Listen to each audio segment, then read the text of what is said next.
Hey Sands fam, it's Madison here, and I am with the Hulseys. Would you all introduce yourself? My name is Aiden Hulsey. Yep. I'm Jennifer Hulsey. David Hulsey. Yeah, and I know you guys pretty well, so it felt right that I'd be the one asking you some questions. And so, really simply, would you tell me what happened? Like you're in a chair. Well, I mean, I don't really remember. You don't really remember. So, Well, he was in a bicycle accident. He was doing some tricks that he has done 100 times, and it went wrong. And so his tire caught the net, and he, from my understanding, landed like a scorpion. Gotcha. Which shattered his C5 and then broke his C3 through C7. And where is that on? That's the spinal cord, right? Yes. Very top. Very Gotcha. top.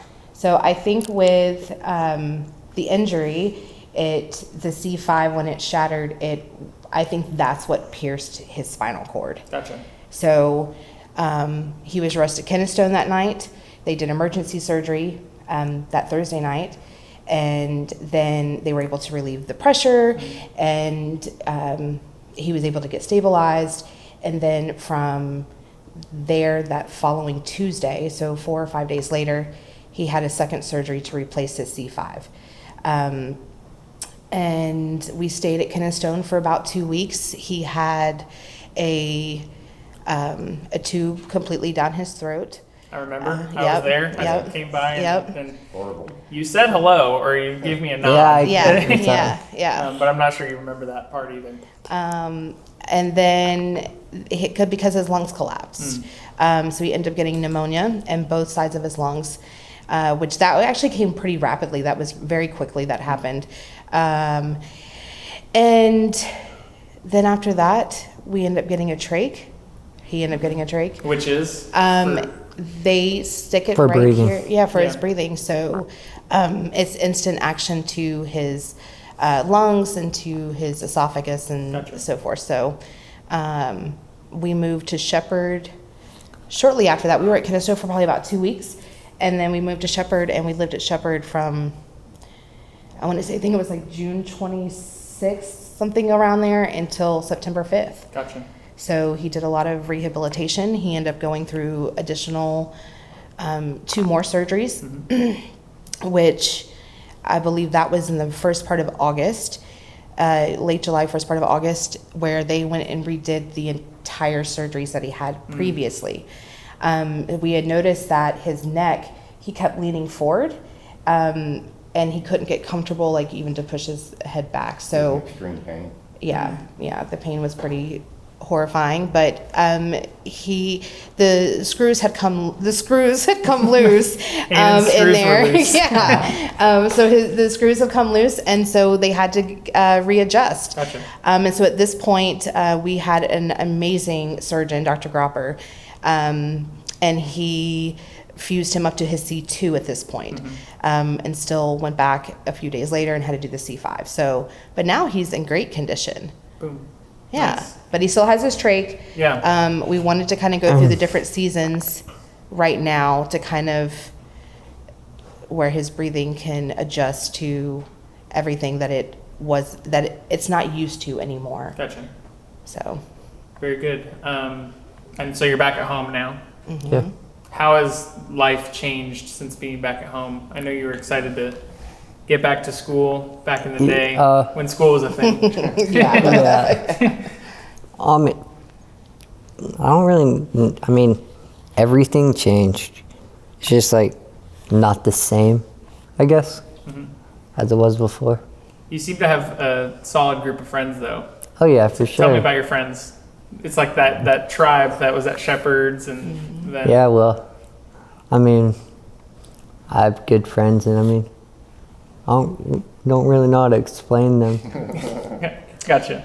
I think with his friends, Crazy group of friends. They're a little crazy, but they are really rooted with Aiden. That some of these friends that he has now that continue to show up for him are friends that we never really saw at home, and so then the ones that showed up at Shepherd and the ones that have continued to come by the house, they've actually just like they've become family for us, for him, and they genuinely love him. And a lot of them want to learn how to take care of him and to help us out. Like, we've had conversations about what, like, coming back to midweek ends up, and I just end up asking a 15-year-old girl, like, hey, can you help me out? Can you help me out with Aiden and make sure that he has what he needs? And so it's been really special to see that almost like new family start. What else has changed? I mean, even logistically, I'm sure life looks different.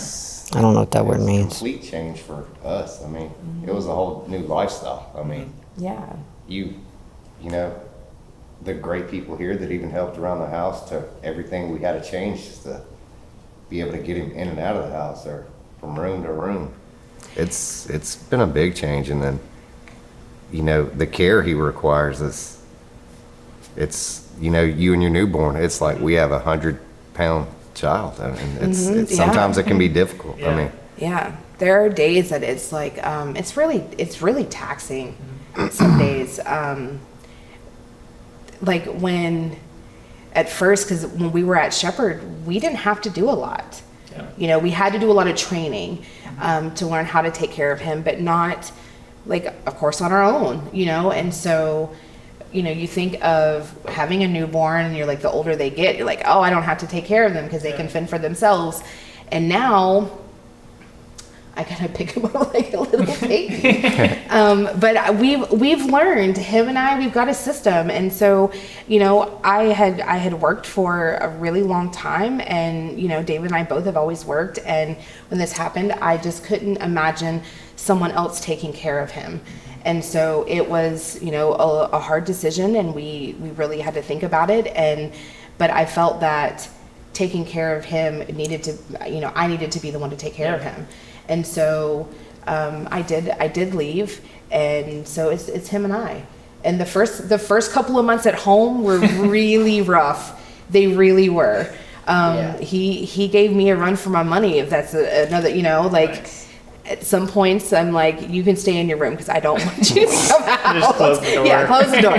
But, you know, we've gotten a system, and we kind of groove. And there are days, you know, he really still is a typical teenager, and you know, Aiden. We gotta, you know, he's still. That's the one thing I am so thankful for, that he still has his wit about him, that he still has his mentality, and you know, like mentally. None of that really changed. A lot of it, I know, grew stronger, you know, because he had to grow up very quickly. So, but it's been, there are days that I have sat in a closet and I have cried. And there are days Which is understandable. Yeah. I think like when actually his accident first happened, you know, I knew I couldn't cry. You know what I mean? Like when we were at the hospital, like I couldn't cry because like we had, I have said that I have told everybody this story, but I knew I had to be strong for him, and I had to be strong for David and like the other two boys. And so I had to keep it together. And I'm like, God, put it on me. Like, whatever you need me to do, like, I'm going to do it, right? And so we just suited up. And so when I would go visit, or I was there all the time, but like when it was him and I, we like played worship music, we would sing.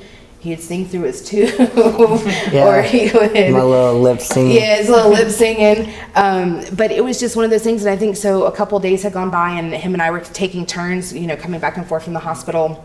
And I think when it really hit me that something had happened, it was when I walked into our bedroom and they're ripping out our bathroom. And I kicked everybody out of the room, and I sat in the closet and I just screamed and I cried. And I'm like, God, what are we going to do? You know, like, what are we going to do?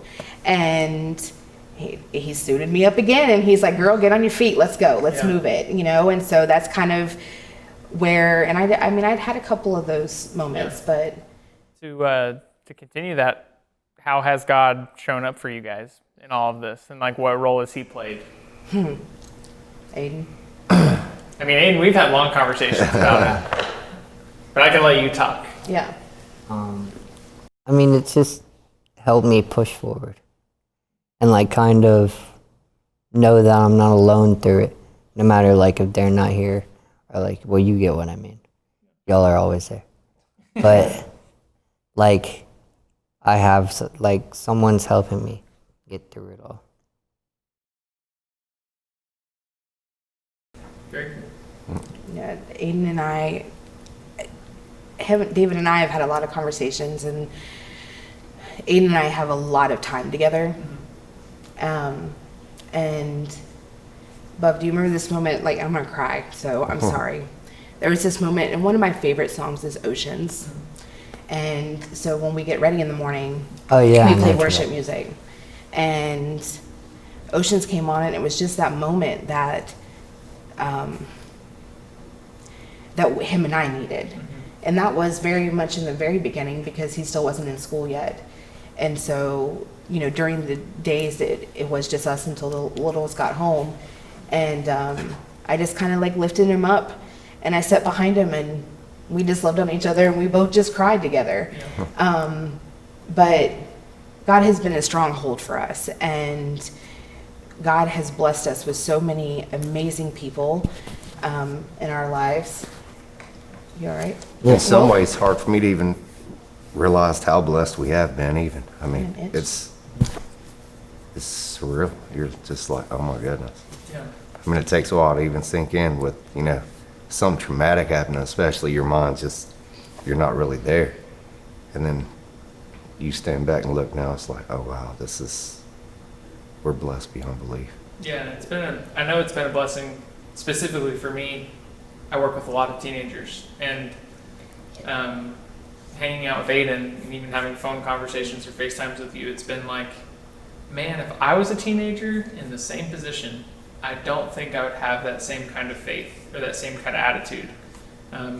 Makes it stronger. It's crazy, and it makes my faith stronger to see that your default is not wallow and be upset and just be frustrated and complainer, but your default is just to go, yeah. I mean, I don't really got a reason to be all whiny and stuff because, I mean, why do that when you have a whole life ahead of you? It doesn't matter if you can't move or not. It's like, I mean, I still can't, like, I can't live a regular, like, what other people would be like, teenage life, because like, I have to be with them for everything, especially since I have a trach and stuff. But, it's like, still like I'm living like I'm alive. So it's like, why have a whiny mentality when I can at least still live and act like a teenager? Right. Which, dude, like hearing a teenager say that just blows your mind. Why have a whiny mentality when? Oh, he's had his moments. We actually just had one not too long ago. Yeah. We did, but he had a woe is me moment, and I'm like, we're not staying there. Yeah. We're not doing that. And so we pick back up and we move on, and we pray about it. Yep. Him and I pray a lot, and that's the only thing we have. And it's like, you know, someone asked me actually it was my mailman who asked me, he was bringing something down, and, you know, he knows about Aiden and, you know, my mom, and he said, I just don't know how you guys handle this. I'm like, who am I going to fight? Am I going to fight God? Am I going to just fight with him and say, why did you do this? It's not his fault. No. He didn't do it. He was there to pick him up. And, you know, again, the night of his accident, I know I've said this 1,000 times too. Jesus walked in that night and he laid down with Aiden. And right then and there, I knew he was going to be okay. And whether this be his permanent situation, God has better plans for him. Absolutely. So I do believe that. And I think seeing what the prayers have done and what God's done alongside that, like seeing you move your arms around as you're talking, it's like, I remember when you were just laying there and couldn't do anything. And so we keep praying for y'all, and we're here for y'all, and we love you, and it's amazing to see what God's doing. Yeah, I agree. We love y'all. Yeah, we love, and that's the thing. I want all of us, and I know I'm a talker, so I'm sorry. I think from Does she all talk of us, a lot? Yes. All the time. Yeah, I do. I want everybody to get I want my point to get across. I feel last like word in everything. I know, Bubs. I'm sorry. I feel like with the church behind us too, like we have had amazing people, and it's everybody who has showed up to help us get on our feet, to get our house in order. And that, what, 2 months that we had to have a new driveway put in. We had to, you know, our whole back deck, and then a whole new door put into our house. All of these things would not have been possible if it wasn't for everybody coming together from the church, from, you know, our JC friends, our family. Like, none of it would have happened. And a lot of that was, I know you guys had sent out an email and said, hey, what can you guys do? And I continue, my prayer all the time is just bless those that have blessed us. And because we are extremely blessed all the time. Yeah, like, just love, support, even just calling to check on Aiden, you know, like, hey, how's he doing? Well, today was an okay day, you know? So, I mean, we had those moments, but. Glenn was a big help, yes, you know, from here. And then, you know, every time he sees me in like church, he'll be like, hey, is there anything else we need to do? And then, you know, we were talking about Aiden's doors. And they have to be put up very precisely, because they're like those, what are they called? Those barn doors. Barn doors, but he has to be able to push it with his chair. So it has to be, you know, perfect. And I was like, no, you know how to do doors? I'm not too good with them. He was like, I don't, but we'll figure it out. And I mean, that's the kind of support we've had, you know, and it's been great, but I mean, the door still ain't up. I know. Every time I see Mr. Glenn, though, I hug him. I give him a big old hug. I love him. He's so great. Well, very cool. Well, thank you guys for sharing and being part of this and being part of my life. So I'm super appreciative. We're glad to have one big other family here. I know. Yeah. Yes. Yes, for sure. It's great support. Anything you want to say? No. Man, a few words. Well, there we go. Yeah.